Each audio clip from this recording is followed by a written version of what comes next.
ایک حضرت مولوی محمد حسین صاحب عرف سبز پگڑی والے نے ایک دلچسپ واقعہ اپنے انتہائی دل نشیں انداز میں بابت حضرت مسیح موعود علیہ الصلوۃ والسلام کے بکسوں کی گم شدہ چابیوں کا سنایا، جس کے تالے انہوں نے اپنے اوزاروں سے کھولے تھے۔ فوجی ملازمت سے ریٹائر ہونے کے بعد خاکسار نے راولپنڈی میں ہی ایک نیم فوجی ادارے فوجی فاؤنڈیشن میں ملازمت اختیار کر لی تھی۔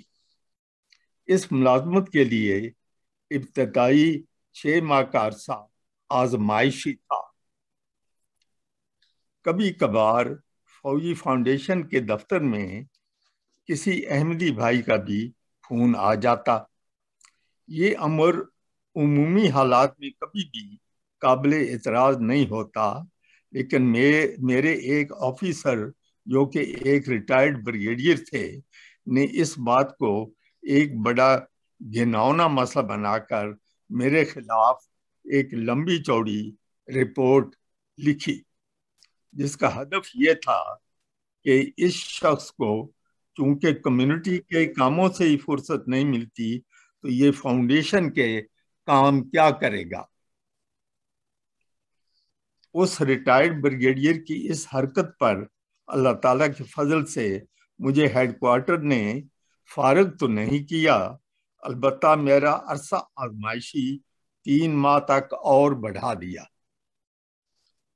اس نئے آزمائشی عرصہ کے دوران ایک دن جب میں اپنی گاڑی پر دفتر سے گھر جانے کے لیے روانہ ہوا تو دیکھا کہ وہی بریگیڈیئر صاحب اپنی گاڑی کا بونٹ اٹھائے اس کے انجن میں گھسے ہوئے ہیں۔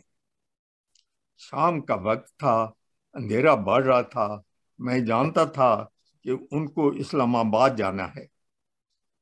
پہلے تو میرے اندر ایک نفسانی جوش نے سر اٹھایا کہ میں ایسے شخص کی مدد کو کیوں جاؤں جس نے میرے ساتھ دشمنی کی ہے، لیکن پھر تعلیمات سلسلہ کے تحت اس مجبور شخص سے ہمدردی کرنے کے جذبہ سے مجھے خود بخود اس کے پاس پہنچا دیا، اور میں نے اس سے پوچھا کیا میں کوئی مدد کر سکتا ہوں۔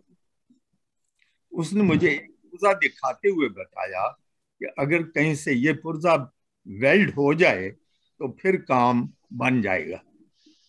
میں نے اسے وہ پرزہ لیا اور اسے ویلڈ کروا لایا۔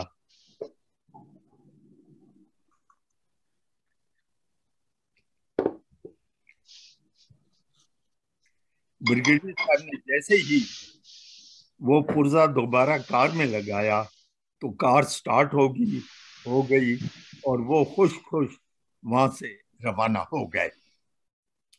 اس دن کے بعد وہ مجھ پر بہت مہربان ہو گئے، حتیٰ کہ 2 سال بعد جب میں نے راولپنڈی سے لاہور ٹرانسفر کروانا چاہی تو وہ خود میری درخواست لے کر ہیڈ کوارٹرز گئے اور نہ صرف میری تبدیلی بلکہ ترقی کے آرڈر بھی کروا لائے۔ لاہور میں میرے آفیسر نے مجھے دفتری امور سمجھائے، پھر انکشاف کیا کہ راولپنڈی ہیڈ کوارٹر سے تمہارے بارے میں جماعتی کاموں میں حصہ لینے کے لیے تفصیلی رپورٹ بھی ملی ہے۔ میں نے جواب دیا کہ راولپنڈی میں میرے سپرد کچھ جماعتی ذمہ داریاں تھیں لیکن یہاں پر نہیں ہیں، مگر اللہ تعالیٰ کے فضل سے چند مہینوں کے بعد ہی خاکسار کو ناظم ضلع انصار اللہ اور نائب امیر جماعت احمدیہ لاہور کی ذمہ داریاں عطا ہو گئیں، جس کے ساتھ ہی اللہ تعالیٰ نے مجھ پر مزید فضل یہ فرمایا کہ میں فوجی فاؤنڈیشن کے اپنے دفتر میں خود مختار بنا دیا گیا۔ الحمدللہ غالباً 1986 میں نظامت مجلس انصار لاہور کی کارکردگی اول قرار دی گئی، جس پر حضرت مرزا عبدالحق صاحب صوبائی امیر نے حضرت امیر المومنین خلیفۃ المسیح کے نمائندہ کی حیثیت سے اس عاجز کو اس بارے میں سند خوشنودی عطا فرمائی۔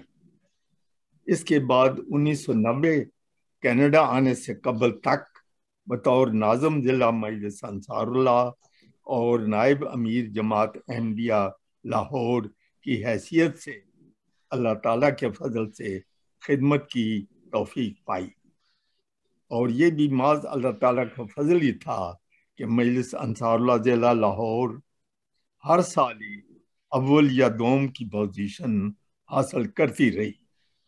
خصوصاً 1989 یعنی 7 سالہ جوبلی سال میں مجلس لاہور پاکستان کی تمام مجالس میں اول پوزیشن کی حقدار قرار پائی۔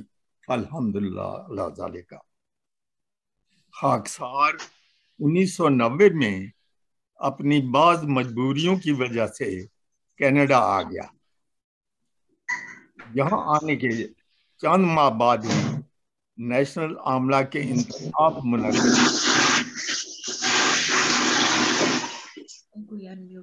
جس میں خاکسار کو کسی کا انمیوٹ ہے،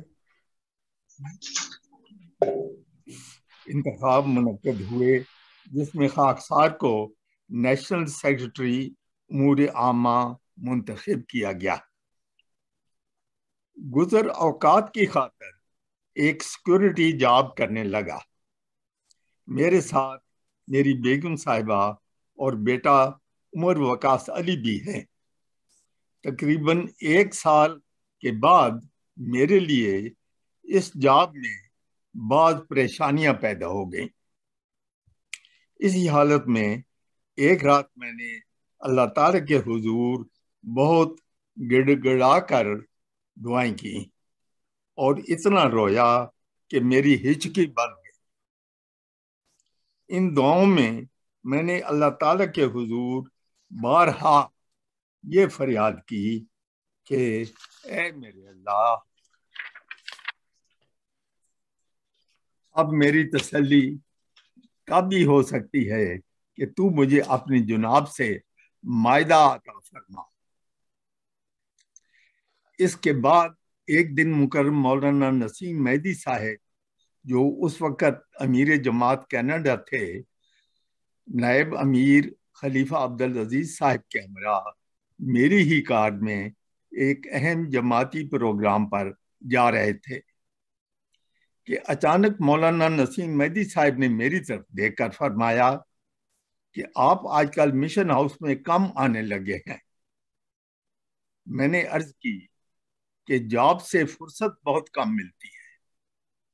اس پر امیر صاحب نے فرمایا کہ ہمیں مشن ہاؤس میں تمہاری ضرورت ہے، تم بطور سیکرٹری مشن ہاؤس کیوں نہیں ہمارے پاس آ جاتے؟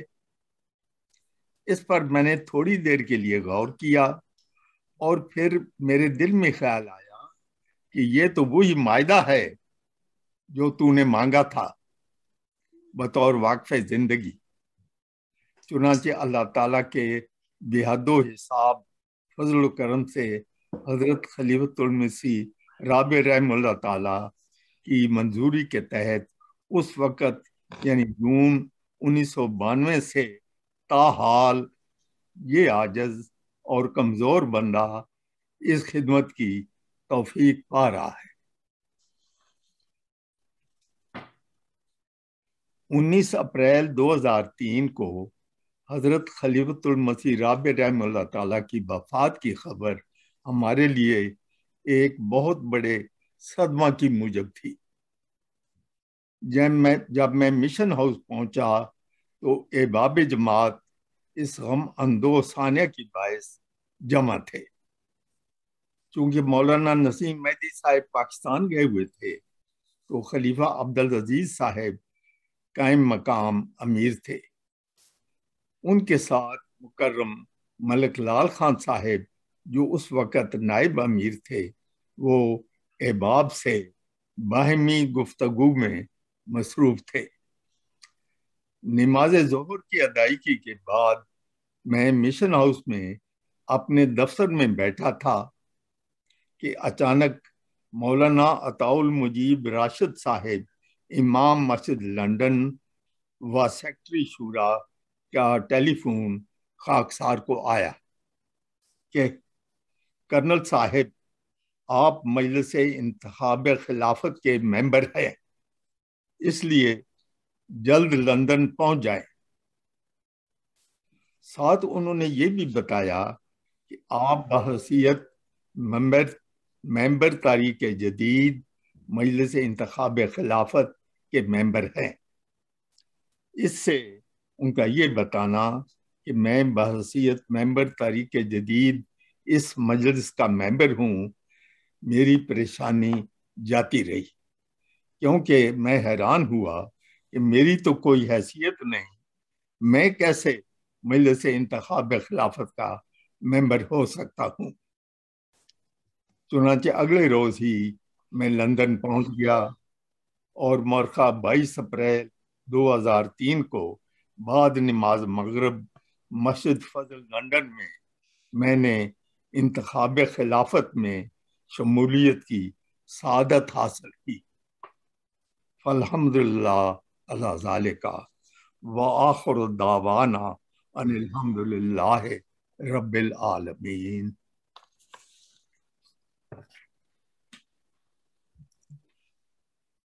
جی اس ساری سروسز کے دوران جو خدمت آپ نے کی، کوئی ایسا واقعہ جو آپ بیان کرنا چاہتے ہوں، سبق آموز، قبولیت دعا کا، یا ویسے نئی نسل کے لیے جس میں ایک پیغام ہو، اگر آپ کو بیان کرنا چاہیں تو؟ جی، ایک واقعہ یہ ہے کہ حضرت خلیفۃ المسیح ثالث رحمہ اللہ تعالیٰ کا حکم تھا کہ جس طرح خدام سارے پاکستان سے سائیکلوں پر مرکزی اجتماع پر آتے ہیں، اسی طرح انصار بھی سائیکلوں پر سوار ہو کر اپنے سالانہ اجتماع انشاءاللہ پر روایا کرے۔ چنانچہ میں نے دیکھا کہ راولپنڈی میں پہاڑی علاقہ ہونے کی وجہ سے اس سے پہلے کوئی وفد سائیکلوں پر مرکز اجتماع پر نہیں گیا تھا۔ چنانچہ میں نے اس کو ترغیب دینے کے لیے ایک سائیکل سواروں کی ٹیم تیار کی اور 25 سائیکل سواروں سمیت ایک وفد، جس میں خود بھی شامل تھا، اپنی سربراہی میں لے کر ان کو ٹیکسلا روانہ ہوا۔ واہ کینٹ کے مربی اس وقت مولانا عزیز محمد صاحب شاہد تھے، تو وہ بھی چونکہ راولپنڈی کی انصار اللہ میں شامل تھے، تو میں نے ان کو بھی یہ کہا کہ آپ وہاں واہ کینٹ کے انصار کو لے کر تو ٹیکسلا کے جو میوزیم ہے وہاں پر پہنچ جائیں اور وہاں ہمارے انتظار کریں۔ وہاں سے آگے ہم اکٹھا ایک ایسے گاؤں میں جائیں گے جہاں پر اکیلا ایک ہی احمدی ہے، تاکہ اس کی حوصلہ افزائی ہو۔ چنانچہ ان 25 انصار کے سائیکل کے وفد کے ساتھ خاکسار ٹیکسلا پہنچا، تو وہاں پر مولانا عزیز محمد صاحب شاہد کی سربراہی میں وہاں کے انصار جو ٹیکسلا میوزیم کے زائرین ہیں ان میں دعوت اللہ کی سرگرمیاں کر رہے تھے اور ان کو ٹریکٹ بانٹ رہے تھے۔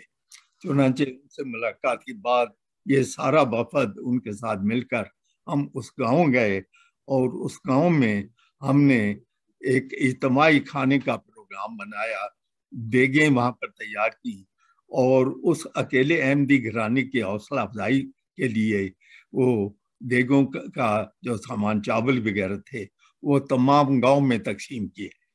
اس کے بعد مولانا دین محمد شاہ صاحب نے خطبہ، جمعے کا دن تھا، خطبہ جمعہ دیا اور اس کے بعد وہاں پر ایک اکیلے صحابی جن کی قبر ہے، ان کی قبر کی زیارت کے لیے ہم سارے وفد گئے، وہاں دعا کی اور اس طرح یہ وفد بڑی کامیابی سے واپس ہوا. اس تاریخ کا اور اس ترغیب کا فائدہ یہ ہوا کہ اس سال سے آئندہ کے لیے راولپنڈی ضلع سے بھی انصار اللہ کے سائیکل سوار وفود ربا انصار اللہ کے اجتماع میں شامل ہونے کے لیے سائیکل پر بطور وفد جانے لگے. تو ایک بڑا ایمان افروز واقعہ تھا. آپ نے ایک تصویر دکھائی جس میں گھوڑ دوڑ کا ذکر ہے. یہ گھوڑ دوڑ کی تاریخ اگر آپ کے علم میں ہو کہ کب شروع ہوئی, یہ بیس کیا تھی, بتا سکیں اس کی تفصیل. یہ گھوڑ دوڑ کی تاریخ جب شروع ہوئی اس کا تو مجھے علم نہیں ہے, لیکن خاکسار کو حضرت خلیفۃ المسیح ثالث رحم اللہ تعالیٰ نے چیف جج اس گھوڑ دوڑ کا مقرر فرمایا.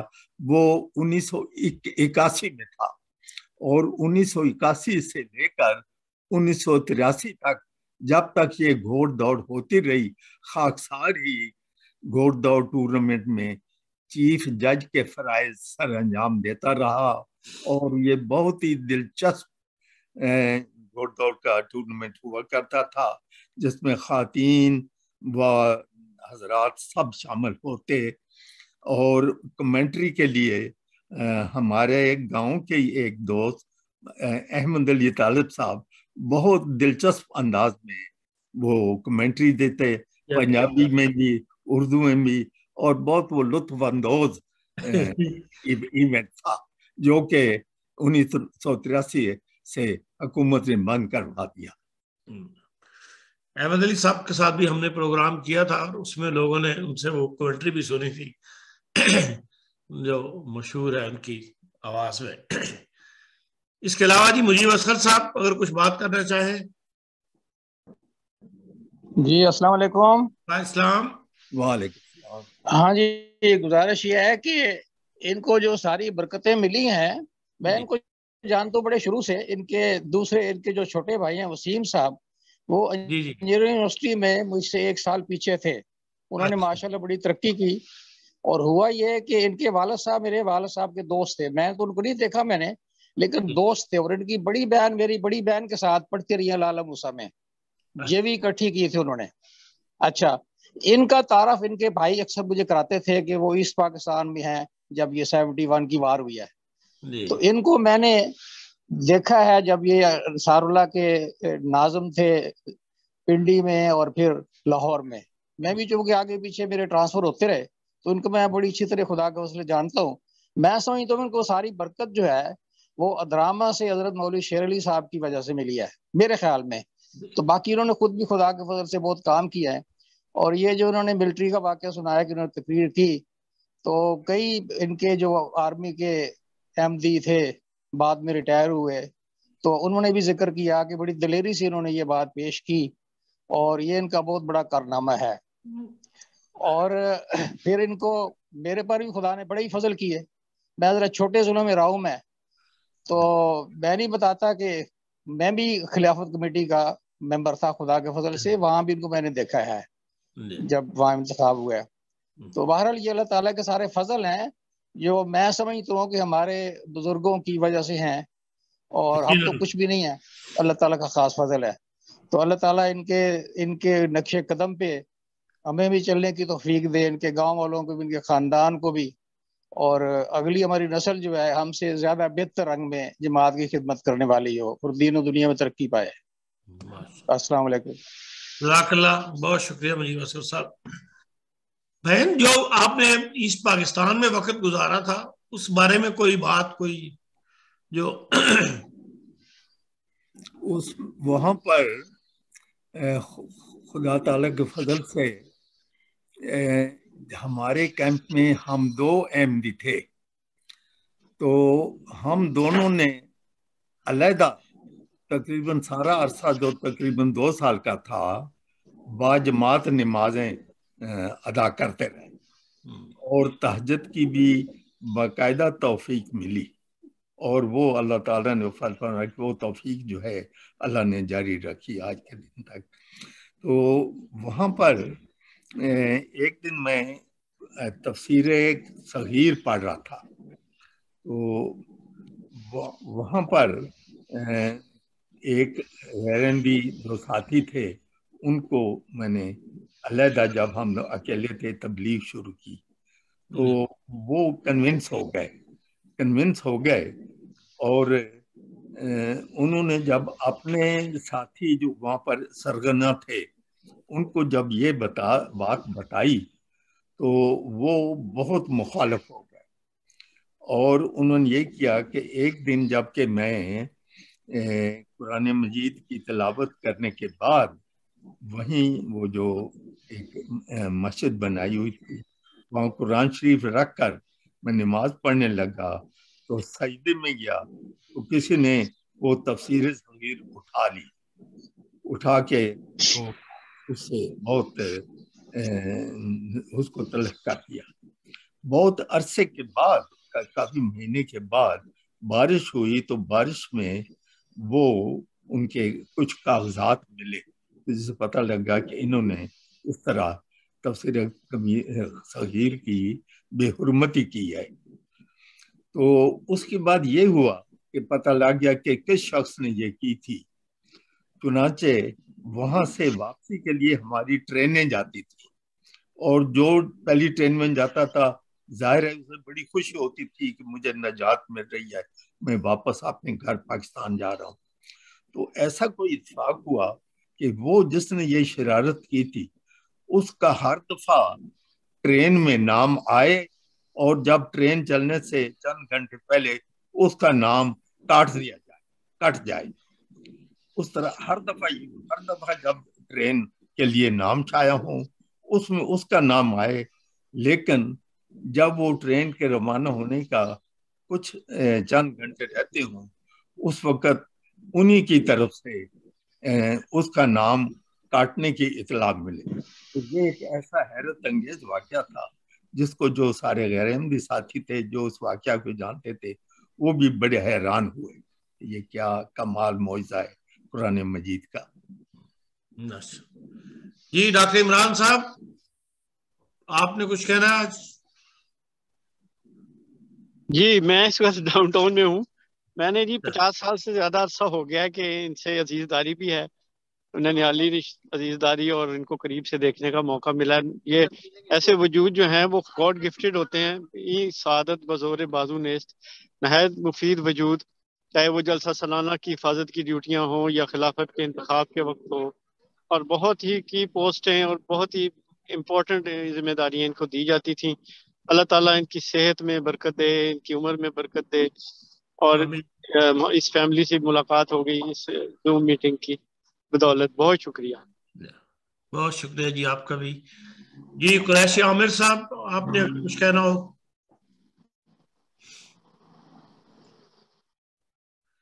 جی جو خواتین گفتگو میں حصہ لینا چاہتی ہیں وہ پھر باری باری میرے پاس۔ ہاں جی کوئی خاتون جو بولنا چاہتی ہوں آج محفل میں، ان کا نام کافی سامنے آ رہے ہیں تو اس لیے میں نے پوچھ لیا ہے، کوئی رہ نہ جائے جو خواہش مند ہو بات کرنے کا، جو گفتگو میں حصہ لینے کا۔ تو انہوں نے ہمیشہ یہ خیال رکھا کہ بچوں کی دینی دنیاوی تربیت کے ساتھ ساتھ ان کو یعنی کہ انٹرٹینمنٹ کا بھی خیال کیا جائے۔ وہ زاہد خشک عالم نہیں ہے بلکہ بڑے ہی ایک انہوں نے متوازن طریقے سے ہماری پرورش کی۔ الحمدللہ ہم سے زیادہ خوش قسمت بہت وہ کوئی ہو ہی نہیں سکتا کہ ہمیں اتنے پیارے والدین ملے۔ تو ابھی کی ہر دن جو ہے وہ تہجد سے شروع ہوتا ہے، اللہ تعالیٰ کی عبادت سے شروع ہوتا ہے، اور سارا دن باقل زندگی گزاری ہے۔ ایک لمحہ بھی ان کا جو ہے نا بیکار نہیں ہوتا۔ اور ایک چیز جو مجھے ان کی بہت ہی پسند ہے، جس دن چھٹی ہوتی ہے نا سنڈے کا دن، اس دن سب سے پہلے اٹھ جاتے ہیں، کہتے ہیں آج میں نے دن کو شروع سے انجوائے کرنا ہے۔ عام لوگ سنڈے کو اتنی دیر سے اٹھتے ہیں، لیکن یہ جو ہے نا صبح صبح اٹھ جاتے ہیں کہ آج میں سارا دن انجوائے کروں گا اور جو بھی کام ہے وہ کروں گا، جو ریلیکس کرنے والے بھی ہیں۔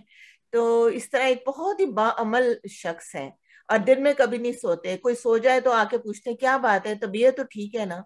تو وہ مجھے اپنے دادا ابا کی بھی بات یاد ہے کہ کوئی دن میں سو رہا ہوتا تھا تو میرے دادا ابا کے کہتے تھے ولتے ہے نا، ولتے ہے نا۔ تو میرے ددیال میں یہ ہے کہ کوئی دن میں نہیں سوتا، وقت پہ سوتے ہیں, رات کو جلدی اٹھتے ہیں, اور سب بھی ماشاءاللہ تہجد گزار ہیں. تو میری یہی دعا ہے کہ اللہ تعالیٰ مجھے اور میری اولاد کو بھی انہی کے قدموں پہ چلنے کی توفیق عطا فرمائے. آمین. جزاک اللہ. جی میجر سجاد ملک صاحب, آپ کچھ کہنا ہو؟ واسفہ جہانگیری صاحبہ.